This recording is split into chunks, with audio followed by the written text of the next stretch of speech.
Este programa tem o apoio de Planicare. Vá pelo seguro.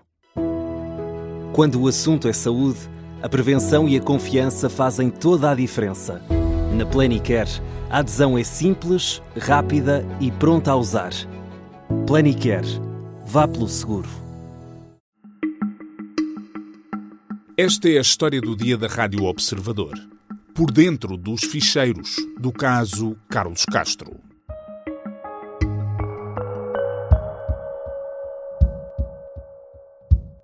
Tonight in room 3416, that's where two men were staying. And tonight, one of them is dead. A 65-year-old man whose sources say is a well-known journalist in Portugal. Em janeiro de 2011, uma notícia vinda dos Estados Unidos chocava Portugal. Um crime violento, uma vítima conhecida e um homicida de 21 anos. Ambos portugueses.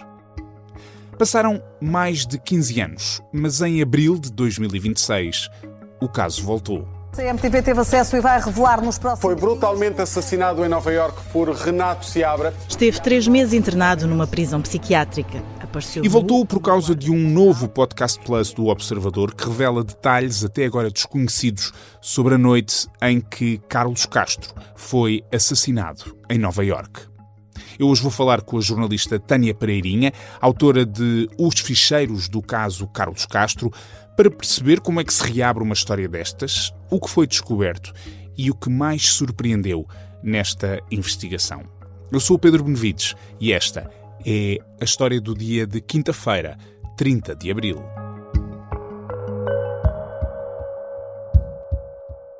Olá, Tânia. Olá, Pedro.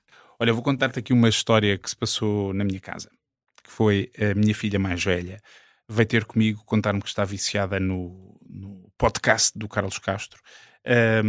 Queria saber se eu, por acaso, teria acesso aos ficheiros que deram origem ao podcast, que é para ela lê-los avidamente. Okay. Coisa que me deixou um bocadinho intranquilo, porque eu não sei porque é que uma pessoa quer... Que idade é que ela tem? Ela tem 21. Pronto. Não sei se é assim tão descansativo querer ler aqueles ficheiros que são coisas violentas e tenebrosas. Não sei se me deixou propriamente tranquilo, mas isto é o efeito do podcast que tu basicamente criaste. Obrigado por isso. Queria agradecer por me deixares intranquilo. Tens tido muitas reações a este podcast? Sim, tenho tido muitas reações, ou diretamente, ou alguém conhece alguém que está a ouvir, a minha mulher está a ouvir e está a adorar.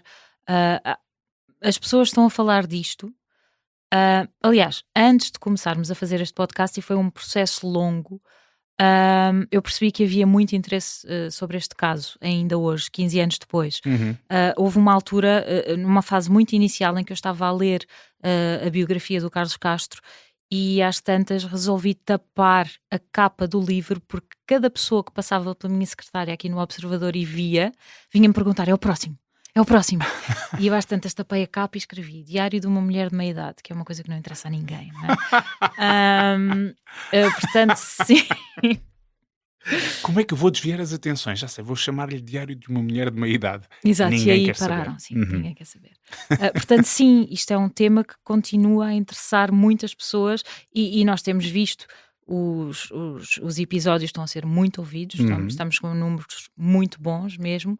Os textos que publicamos no jornal a acompanhar também estão a ser muito lidos, portanto, sim, temos E tido não é muito só boas isso, quer reações. dizer, há aqui outra dimensão que eu acho curiosa, que é, de repente, no meu telefone, eu tenho muitos push de vários órgãos de comunicação social, claro, por obrigação profissional também, e de repente a quantidade de notícias que estão a sair agora à conta, só pode ser do podcast, porque de repente este interesse não tem sequer uma data específica. Sim, não Isto há aconteceu nada, não há aqui nenhuma em janeiro, sim. não é uma data redonda sequer o número de anos Sim. que passaram.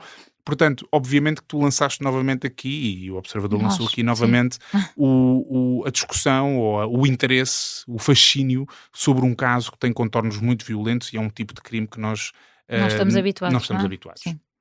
Como é que foi o processo inicial? Portanto, tu estiveste a ler esse livro, mas naturalmente esse livro sozinho não te daria todo o material para o podcast. Claro que não, isto foi apenas a autobiografia que o Carlos Castro escreveu sobre os seus anos de vida.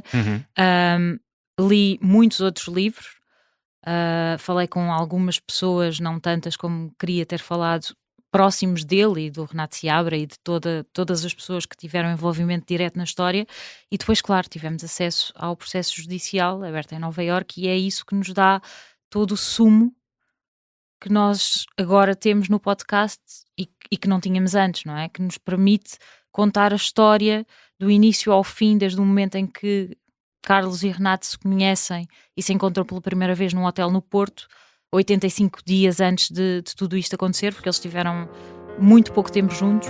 Menos de 3 meses completos. Ao longo desse tempo, Carlos e Renato fizeram 3 viagens ao estrangeiro. As 2 primeiras foram mais curtas. Primeiro a Londres, depois a Madrid. Portanto, é o processo em si que traz estas informações novas e que, creio eu, faz também com que haja este interesse todo e outros jornais estejam também a pegar e a falar sobre isto. Porque esse processo agora passou a ficar público ou porque vocês fizeram pedidos especiais? Como é que foi isso? Não, a verdade é que qualquer pessoa, em Portugal tens que ser jornalista para pedir acesso a processos, não é? Nos Estados Unidos não existe, ou melhor, em Nova Iorque, porque depois as leis mudam de Estado para Estado, mas sim, eu creio que é uma coisa transversal. As pessoas têm direito à informação, portanto podem submeter pedidos e pedir acesso a essa informação, e foi isso que nós fizemos, ou seja, qualquer pessoa, qualquer jornalista de outro órgão de comunicação podia ter feito o mesmo, não é? Nós lembrámos-nos de o fazer. Já para este podcast, já no âmbito de contar, sim. Porque isto permite, de facto, contar uma história numa plataforma diferente, numa lógica diferente, com uma narrativa diferente também, mais sedutora, mais que acompanha mais o ouvinte e a sua viagem às vezes, não é? Sim, e isso é o que nós fazemos nos Podcast Plus sempre, não é? Este já é o 14º, se não estou em erro. E nós, isto são trabalhos jornalísticos, são investigações, em vez de escrever um texto, escrevemos um guião, onde tentamos, claro, manter o ouvinte interessado ao longo da história, que se desenrola tipicamente em 6 episódios, mas há uma coisa que eu faço sempre questão de dizer a toda a gente: isto, tudo aquilo que está ali escrito foi assim que aconteceu, não é? Não há romance ali, não há fantasias. De todo. Eu costumo dizer, todas as vírgulas aconteceram. Aliás, quando nós estamos a acompanhar outros podcasts que estamos a fazer e alguém intui um estado de espírito de alguém ou tenta florear de alguma forma, nós tendemos sempre a perguntar: mas a pessoa disse-te que tinha pensado isso? Não. Então não vamos escrever isso. Ou seja, há rigor jornalístico nisto. Claro que há. Nós já vamos voltar a conversar, Tânia, até porque uma das características deste podcast e dos Podcast Plus, habitualmente quando se baseiam em histórias verídicas, tem a ver com as pequenas surpresas que às vezes estas histórias vão tendo, e isso é obviamente explorado em cada episódio, claro, para agarrar o ouvinte. E já agora vou querer saber como é que foi quando tu recebeste o processo. Vamos voltar a conversar daqui a pouco. Até lá, os nossos ouvintes podem saber um pouco mais sobre o episódio desta semana.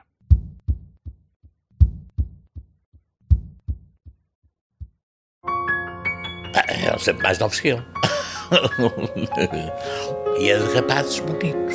Os Ficheiros do Caso Carlos Castro é uma série para ouvir em 6 episódios que faz parte dos Podcast Plus do Observador. Aquilo era um dos momentos mais felizes do Carlos, em que ele parecia estar mesmo a viver uma paixão. As testemunhas, as mensagens e os vídeos que ajudaram a polícia a desvendar a forma como Renato Seabra assassinou Carlos Castro em Nova Iorque. Estes são os bastidores nunca revelados da investigação a um crime brutal. Episódio 4. Alguém não está a cumprir o acordo. Os Podcast Plus do Observador têm o apoio da Kia. E já estamos de regresso à conversa com a Tânia Pereirinha, que é responsável pelo podcast que o Observador tem agora nesta série dos Podcast Plus, que tem a ver com os fecheiros do caso Carlos Castro. Como é que foi quando recebeste, portanto, fizeram o pedido, como é que foi quando vocês receberam efetivamente esse dossiê nas mãos? Estamos a falar de quantas páginas, que tipo de documentos, o que é que tu tinhas em mãos? Este processo foi muito longo. Portanto, quando recebemos, finalmente, quando nos caiu quanto tempo demoraram até ter... Fiz o pedido em janeiro de 2025, E inicialmente disseram-me que até dia 20 e qualquer coisa de fevereiro ia ter a decisão sobre se podia ter acesso ao processo ou não. O processo chegou em outubro. Em outubro desse ano? Sim. Pronto. E a partir daí recebes o quê? A partir daí recebo um link para aceder aos ficheiros que nos seriam disponibilizados. O que é que estava nesse link? Tinha 7 pastas e nessas pastas tinha fotografias, tinha vídeos, tinha áudios da comunicação da polícia.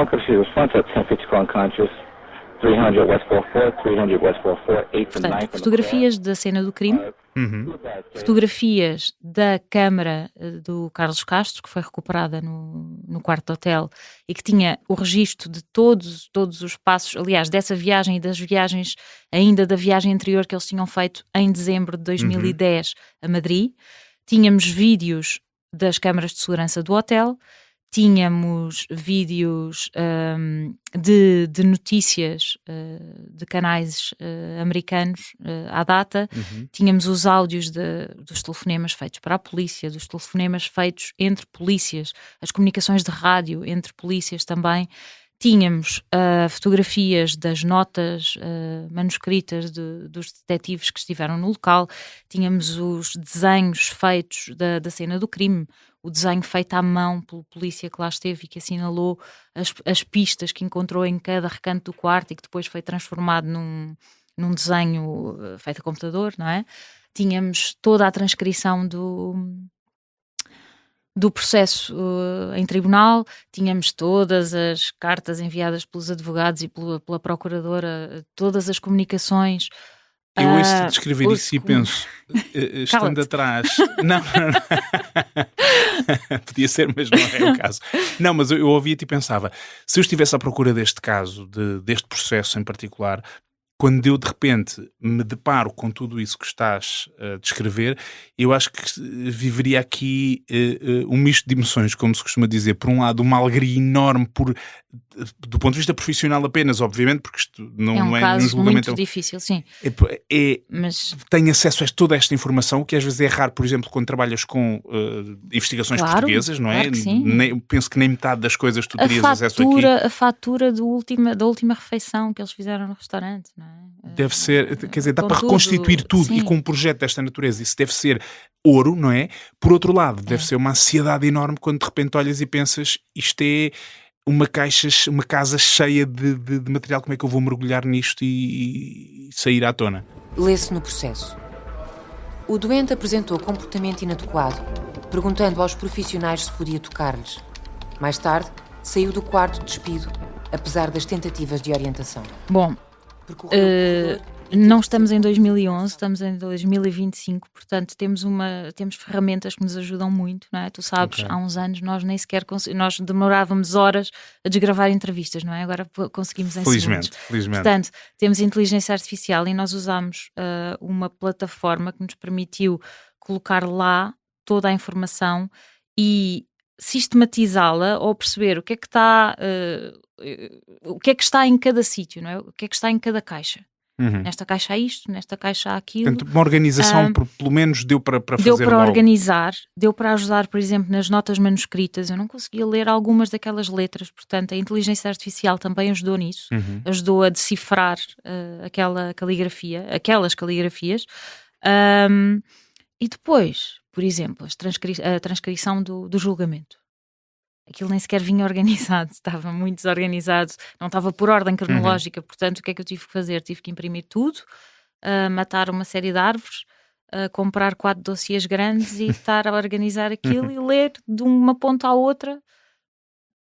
Um mergulho no escuro pronto, durante aí sim. uns meses largos, imagino. O que é que te surpreendeu mais neste caso? Alguma coisa que tu... porque nós lembramos do caso, naturalmente, claro. Foi uma coisa horrível que aconteceu há não tanto tempo assim. O que é que agora, tendo acesso a toda essa informação, o que é que mais te surpreendeu? Eu acho que aquilo que me surpreendeu mais foi perceber que... Porque quando isto acontece, há ali um fenómeno de que ainda se fala hoje, que é Carlos Castro, cronista social, muito mais velho do que o Renato Seabra, foi para muita gente visto como culpado da sua própria morte, não é?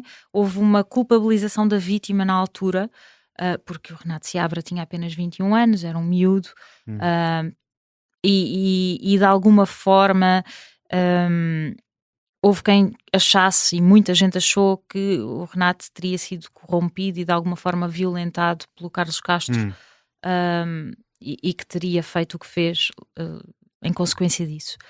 Aquilo que me surpreendeu mais foi ler que o próprio Renato tomou uma decisão em relação à relação que ia manter com Carlos Castro na altura.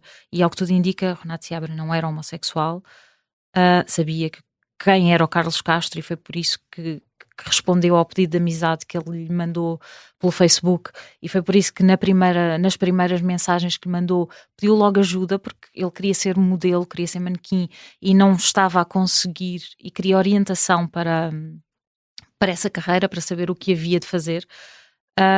E aquilo que o Renato contou aos investigadores da polícia de Nova Iorque depois do crime foi que ele tinha tomado uma decisão nesse momento. E que eles tinham feito um acordo que eu não sei se seria tão...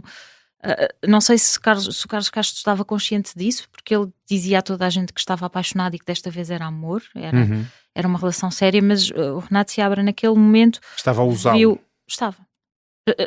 Eu acho que estavam ambos a usar-se mutuamente, não é? Ou seja, o que tu dizes é que há uma perspectiva nova que não torna Renato Seabra naquela figura inocente que eventualmente as pessoas, apesar do crime, apesar do horror deste crime, achavam que era uma espécie de consequência de uma exploração de um homem mais velho para um homem mais novo. Continua sempre a ser um miúdo de 21 anos, não é? E nós sabemos que aos 21 anos, sei lá, o teu cérebro nem sequer está totalmente formado.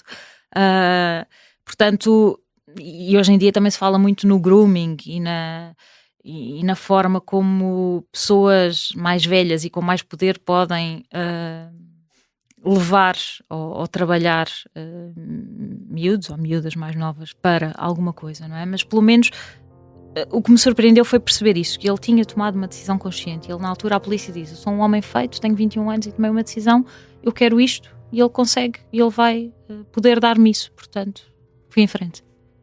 Tânia, obrigado. Obrigada.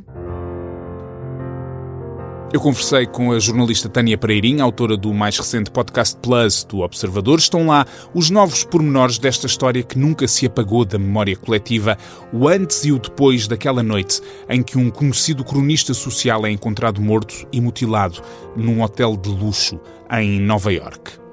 Esta foi a história do dia. A sonoplastia é da Mariana Sousa Aguiar, a música do genérico do João Ribeiro, e hoje, excepcionalmente, estamos a ouvir a música dos ficheiros do caso Carlos Castro, da autoria de Júlio Rezende. Eu sou o Pedro Benevides. Até amanhã.